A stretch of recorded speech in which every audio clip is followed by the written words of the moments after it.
the money we are purporting is actually also not being paid, has not been paid. And SSF, we are only forced to give an undertaking. Even superannuation fund, there is no money that has hit the accounts of the receiving banks. It is commitments. Because there was no IPO. Don't tell Kenyans there was an IPO of Kenya Pipeline. This was a private placement. Only 2% of Kenyans bought the shares. Because they knew there was political interference even in pricing. The transaction advisor of this transaction is not the company that you saw. It is the phone call. They were told the last day. They were to price Kenya Pipeline at a different price. Wakapigiwa simu. Wakaambiwa jaribuni hii 163. Now we are running our capital markets through whims. That now, tunaona sasa political actors. We have now powers to dictate even what happens in the Nairobi Securities Exchange. Let us get ourselves off the market. Because the NSC is the platform of capital flow. If we put in politics into the valuation of companies, into investments, especially of workers' resources, it will be wrong. And if it's money they wanted, you don't need to force a company like Kenyari to buy. Kenyari has already 41 billion Kenya shillings in cash and cash equivalent. And the government holds 60% of the company. You would have just told Kenya Re to pay a special dividend and you get your money as government without necessarily forcing Kenya Re, which is 40 owned by ordinary, normal, innocent Kenyans, to invest into a sham.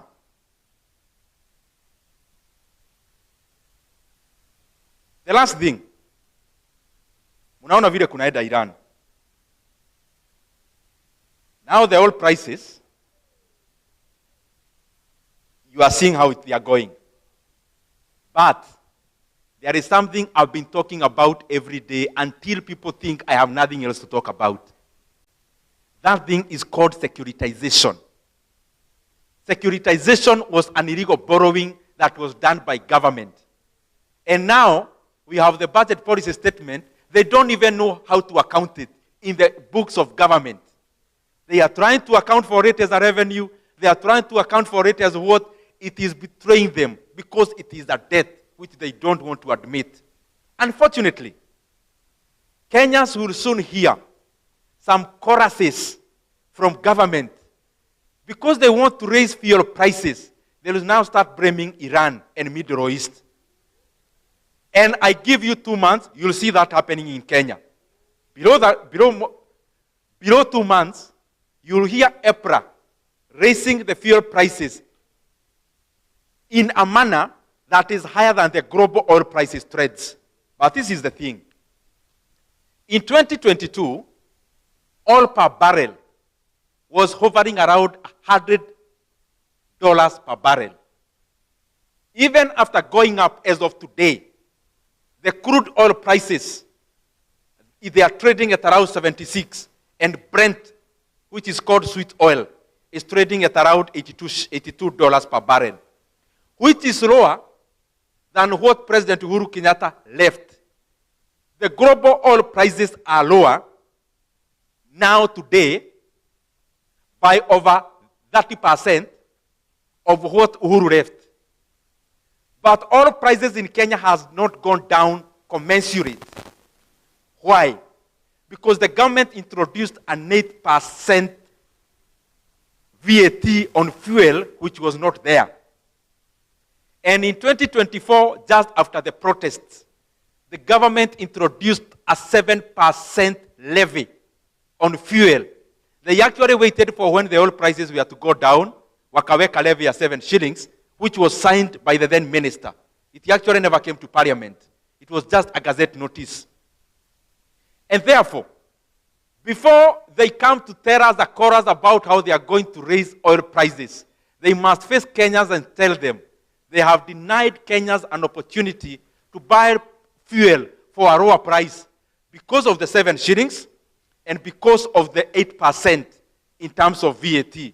But the unfortunate thing is this. The 7 shilling was already taken to the bank and another illegal loan was taken.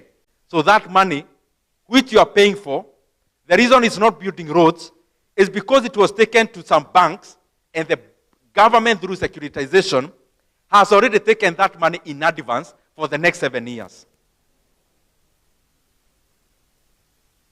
So before they tell us kizungu mingi, oh, oil prices up because of Iran, first of all, tell Kenyans, you added 7 shillings into fuel levy, which you have securitized illegally, and also the additional of VAT. Because we cannot continue, when things are bad, we shoulder Kenyans with the load. But when things are good, like when the barrel of oil was around $54, Kenyans don't feel the advantage. You cannot have your cake and eat it. Thank you very much.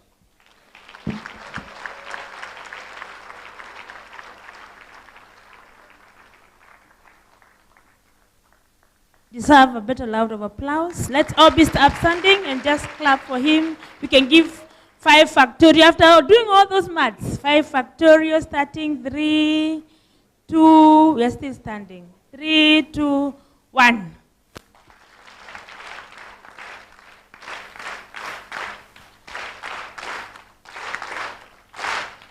Thank you, thank you. You may have your seats. I know time is far much gone, but we needed that, Mheshimiwa. And we are happy for the insight that you have shared with us. We really want to thank you because of that. The ladies here would want to have a photo, a group photo with you, but before that, let's have just 3 burning questions. I know they really want to interact with you and also listen their direct questions so that you also hear from the floor. Thank you. In any order, yeah, we have member 19, Sarah. You can put your hands up so that we have the 3 questions ready. 3, we have that low. Those are 2. The last one, the other one here. Those are 3. Please let's proceed. If you have the mic, you can proceed. Okay. Thank you very much. Ndindi Nyoro, I know you, and I have always admired your kind of thinking. Please know you have Mfuasi somewhere. The other thing that I would really like to talk about, one time I listened to you talking about how you made your money at a very early age, and I shared that immediately. In fact, when it was going on with my children, and I told them, listen to that. Yeah, those ideas of young people like you. So I think that there is a kind of thinking that you have that please try to share as much as possible. Here it's good that this is a large forum of people who are also depended upon elsewhere to advise. Let me, although we are on investment, let me talk about Kiharu also a little bit. Because, you know, when people talk and when they say they've done things, we try